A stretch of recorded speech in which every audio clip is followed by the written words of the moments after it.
Fall of Jericho, Joshua 6, chapter 6, 2 through 4, 12 through 20.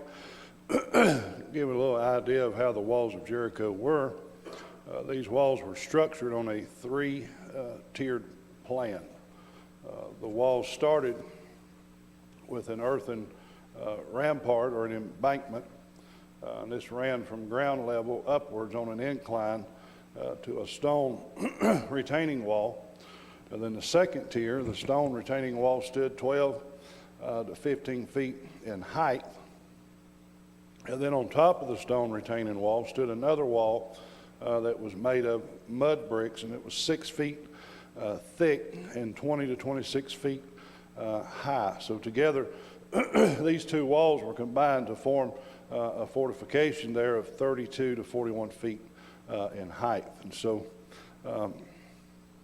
kind of put in perspective the vision of four-story tall building, if you will, such as the height of the walls there of Jericho.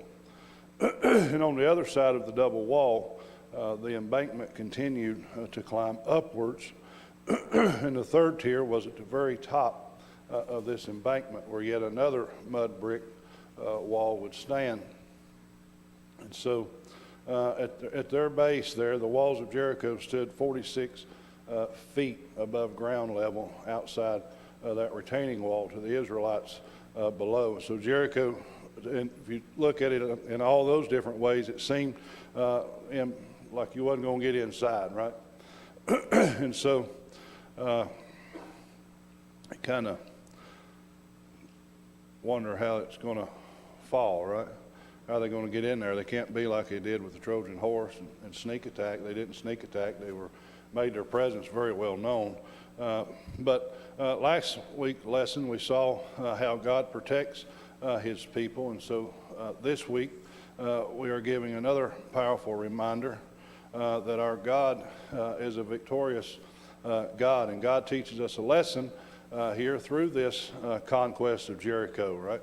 The word defeat brings up a lot of sad thoughts of failure when we feel defeated, when we think defeat is what's going to happen with us. And so that causes us to be depressed. It causes everything to look grim and depressing to us. And so, but we know the opposite of that is victory, which brings to mind images of us of jubilation, to be happy, exciting, and full of joy.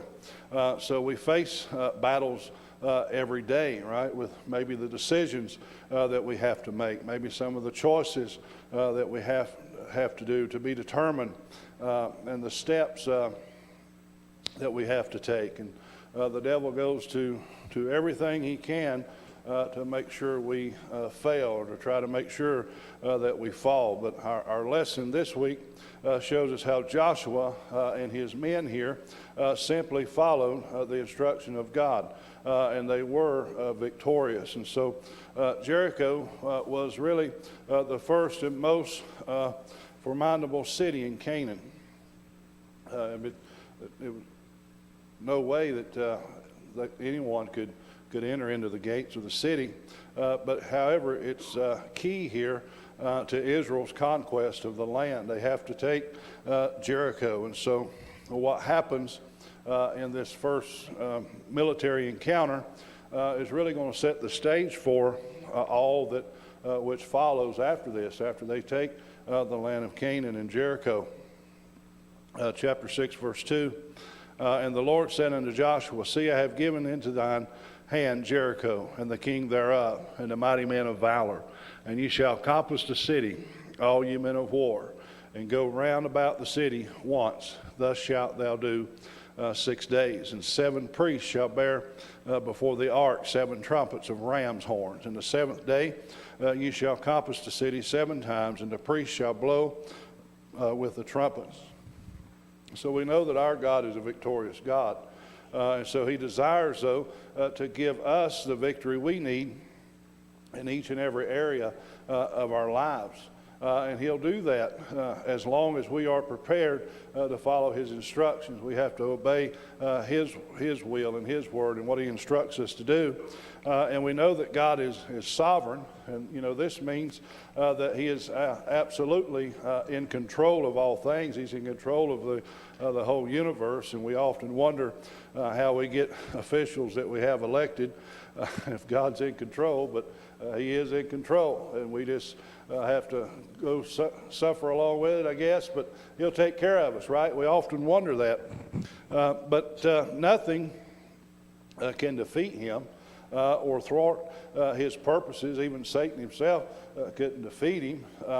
And so nothing can defeat God. So even here before Joshua stepped out into battle, God gave the assurance that he would prevail. He gave him the assurance that he would be victorious. And so the great truth here for us is the New Testament promise that the church will ultimately prevail too. We've read the end of the book. We've read the final chapter. We know where victory lies. And so we know that we will prevail. And so there's nothing that can defeat God when he has set his plan into motion.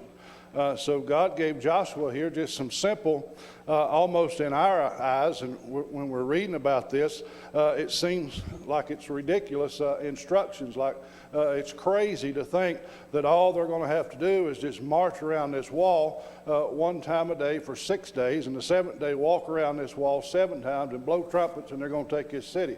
If we tried to do that today, we'd be crazy, right? We think we'd have to shoot them with some missiles or some airplanes fly over and drop some bombs to get us into that wall, right? But they didn't have that, of course, back then. But that's what God told them to do. And so victory over Jericho would come through them repeatedly walking around these walls of this city. And so even if God's instructions to us seems foolish, to us, obedience to them, though, will always bring us victory in the end. And so God assures us of victory, just as he did here for Joshua that day. So we need to really firmly grasp onto that and this truth that God assures us of victory even before we go into battle. He always already knows our need, just like the song says. He knows the need before I even pray, and the answer is already on the way. So he knows everything that's going to happen to us within the next second, and so he knows that we're always going to have, he's going to give us the victory if we obey him and listen to his will. And so God also knows our enemy. He knows our enemy better than we do, right? He knows what we face. And so we also know that God has won the battle even before we begin to face whatever circumstance we're going through. And so we know that our God is certainly a victorious God.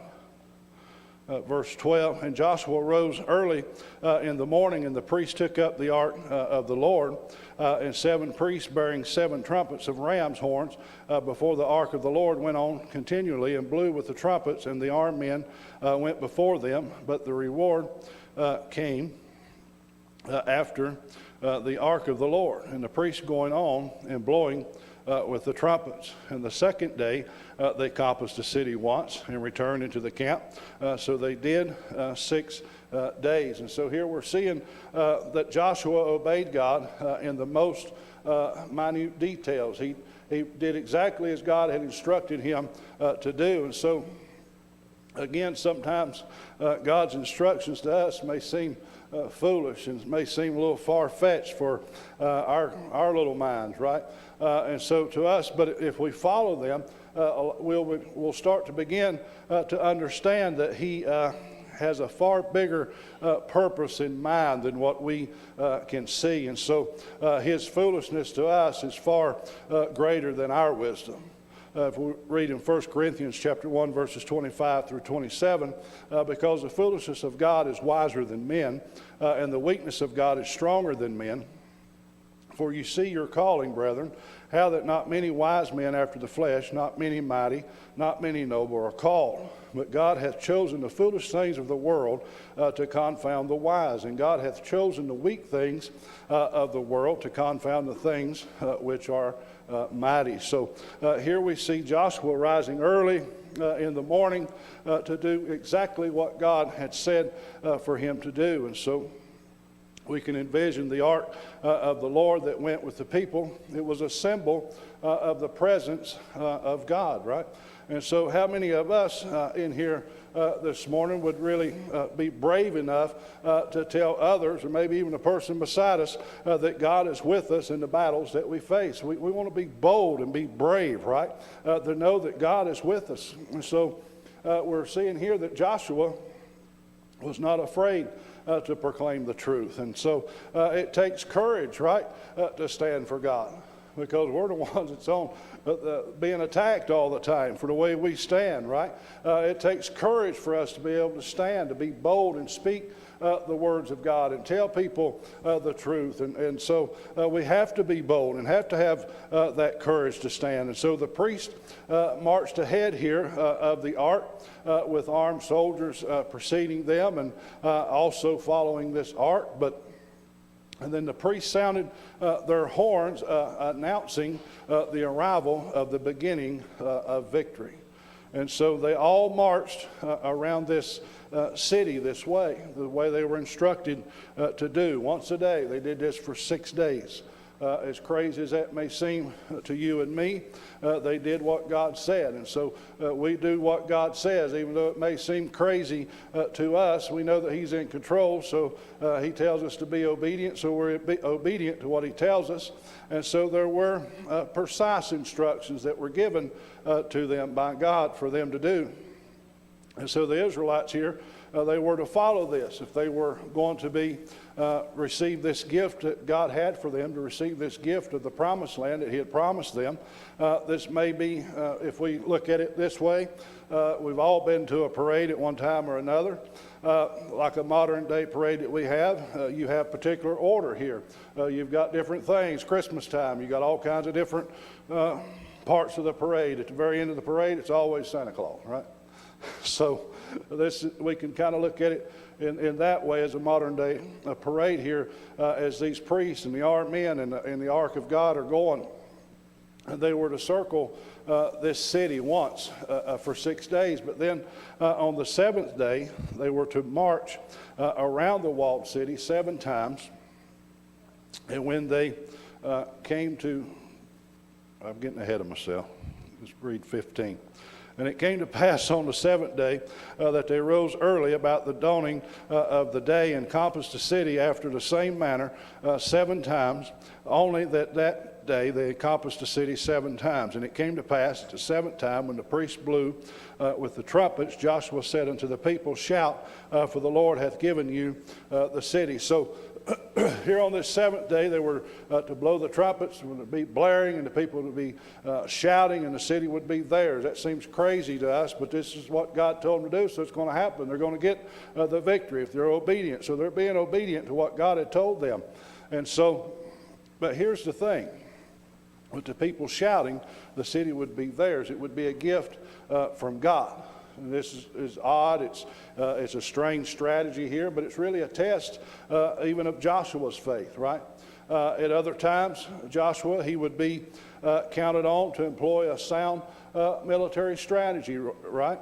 But here he is just being simply asked to do something with absolutely no military significance. They're not firing any kind of weapons. They're not drawing their swords. They're just simply marching around, right, doing what they were told. It was just simple trust, though, that they had in the Lord to give them the victory. And so the battle here, the plan that they had, however, would make it very clear, though, of the Israelites and the Canaanites here. It would make it very clear to those that this victory came only from God Himself, and it didn't come from Israel's might, because they had such a mighty army. But sometimes we need to be reminded of ourselves, right? That all of our victories come from the Lord. we have to be reminded there's no place for pride within our lives, or to take pride for something that worked out the way we were hoping it would and think it was something we'd done. And there's no place for complacency as a Christian, right? All of our victories come from God. They don't come from man. They don't come from anything that we've done. They all come from what He's done for us. And so it is He, not us, who deserves the praise for them. We don't deserve any type of praise. So at the outset here of this battle, Israel was challenged here to trust God and follow His plan. We've all come to a place within our lives where we had to really show our Christian faith. We really had to put our trust in God. And we really had to follow His plan, because we'd found ourselves in a terrible situation of some sort or another. But at Joshua's instructions here, Israel, they followed this plan exactly as it was given to them. We know with Moses, they spent 40 years in the wilderness. All they did was mumble and grumble and complain. They didn't want to listen. They didn't want to do what they were told. They all said they were better off in Egypt, right? But here, they've took a turn. They're actually starting to be obedient. They're listening. They listened to the plan that was given to them, and they did as they were instructed. Verse 17, and the city shall be accursed, even it and all that are therein, to the Lord. Only Rahab the harlot shall live, and she and all that are with her in the house, because she hid the messengers that we sent. And ye in any wise keep yourselves from the accursed thing, lest you make yourselves accursed when you take of the accursed thing, and make the camp of Israel a curse and trouble it. But all the river and all the silver and gold and vessels of brass and iron are consecrated unto the Lord. They shall come into the treasury of the Lord. So here we find again Joshua relating to the people the Lord's instructions. He's given them three things here regarding the destruction of Jericho. Now they took the city, which was assured with them. But here there was an exception, though, of Rahab, as we studied last week, how she helped hide these two spies, and how she sent them away and where they make it back to camp safely, right?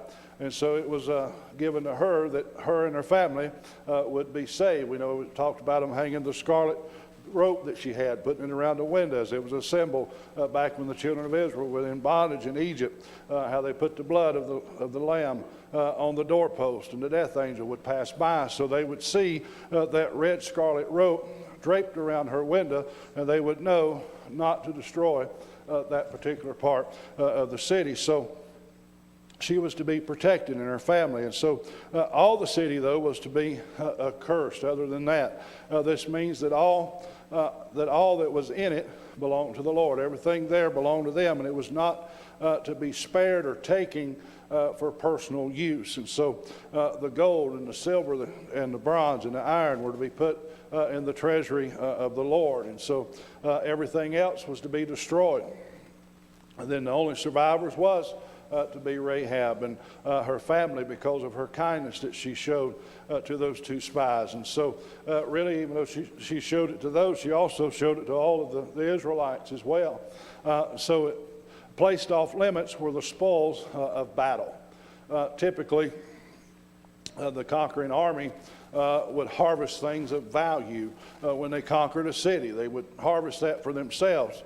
But God at first strictly prohibited this. He prohibited them from doing this with the battle of taking of Jericho. And in later instances, Israel would be able to keep what they wanted, but not in this case here, because Jericho here was, in a sense, the first fruits of war. And so it was the first fruits that belong to God. It's like our tithes, our first fruits of what we get paid. We give our 10% to the Lord, to the church. And so Jericho and its contents were the first fruits of the Lord. And so, and I guarantee, though, they did this, that He would give them the entire land of Israel. Verse 20, so the people shouted when the priest blew with the trumpets. And it came to pass, when the people heard the sound of the trumpet, and the people shouted with a great shout, that the wall fell down flat. So the city would belong to God, just as the victory belonged to him, right? Belonged to God. And so when the priests here, they blew the trumpets and the people shouted, these massive walls, some 40-something feet tall, and this big fortified city of Jericho that would simply be impossible to penetrate from a military standpoint. They probably would never be able to get into this city. All of a sudden, just when they did what they were told to do, but God had spoke to them to do, these massive walls came tumbling down. They fell down. And so what... and the Israelites entered in, and they took the city. So, if you will, this is sort of in line with a supernatural victory, because they didn't use anything to do this. So it was a supernatural victory over this mighty city here of Jericho. So this told the people of that, indeed, that the Lord had given them the land, and so it was up to them to believe God's promise and act upon it, just like it is for us to believe God's promise that he has for us and act upon it. So we should view here these accomplishments in our lives as victories for the Lord. It's not victories for us, but victories for the Lord. Any of our accomplishments, whether we can sing or play music or whatever we do for the Lord, it's not anything that we've accomplished of ourselves. It's what he's given us to do and work for him. And so he has used us really, and we were nothing but a pathetic sinner. That's all we were. We were born into sin. We're pathetic. But the Lord uses us for his glory, right? So here we learn that Joshua's victory was an offering to God. So what we do for our God in obedience to him is our offering to him. And so our daily work and our daily lives should be our offering to our great God, who gave us the opportunity to serve and obey him. We have this opportunity to do this because he sent his son Jesus to die for us for our sins, so that we could serve him and obey him and be a part of the family of God again, because without that we'd never be able to be reconciled back to God. It took that to where man could be reconciled back to him. And so it gives us the opportunity to serve him, to tell, and when we're serving him in this way, we're telling others about what God has done for us, how he's changed our lives, how he forgave us of our sins, how we live so much happier. Yeah, we have trials and tribulations within our life. Everything's not a bed of roses being a Christian some days. We go through trials and we go through tests, but we know that we have the Holy Spirit living within us, and we have God on our side, and all things are possible if we just believe in him. So we try to look at it in a better perspective and not rose-colored glasses, but we look at it to where we know that as long as we obey God's will and we look to him and we trust in him, then victory is sure to be ours, right? And so when we are on God's side, victory is the outcome. We always want to be on God's side. We don't want to be on the outside looking in. We want to be on the inside looking out, right? But so we simply, all we need to do is just claim his promises. We just have to claim it. Then we have to do that other part, act on it in faith. He said you have faith, just a grain of a mustard seed. That's not a very big seed, and it was probably one of the smallest seeds in Bible time. That's why we use that a lot. But that's not a whole lot of faith. You don't need a whole lot of faith. Just use what you got, like the song goes. So we have to claim the promises that God has for us, and then act on it in just simple faith. And so we have the assurance that we have a God who loves us so much, right? He loves us so much that he gave his only begotten son to die for us. That's a lot of love. Ain't nobody in here, I don't believe, would want to give up their only son or their only child for someone else. They would do that themselves. They would die for their child, right? But God loved us so much that he did that. He wants us to have the victory every time, right?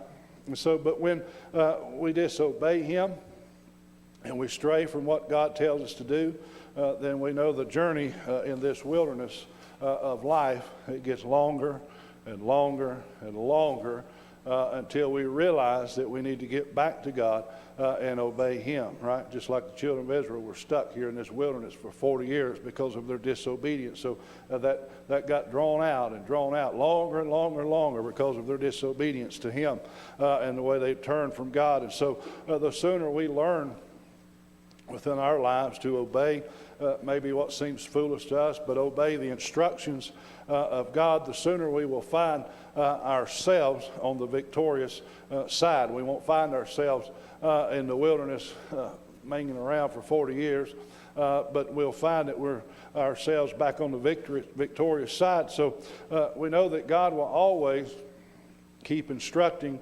us as his children, right? Y'all instruct your children every day of what they need to do, right? And so he's waiting for our obedience, right? And so victory, we know that it comes from the Lord, our God. It doesn't come from anything we do ourselves. And we dare not forget that every victory in our lives comes from his loving hands, right? As a result of his love for us. And so we need to always choose to obey God and his will for our lives. If we always choose to obey him and trust in him and listen to his very details of what he wants us to do, we know how he wants us to live. When we read the Bible, we know we follow those instructions and we do his will for our lives. His will, not ours. A lot of time we do it our way. Elvis did it, but it ain't always our way.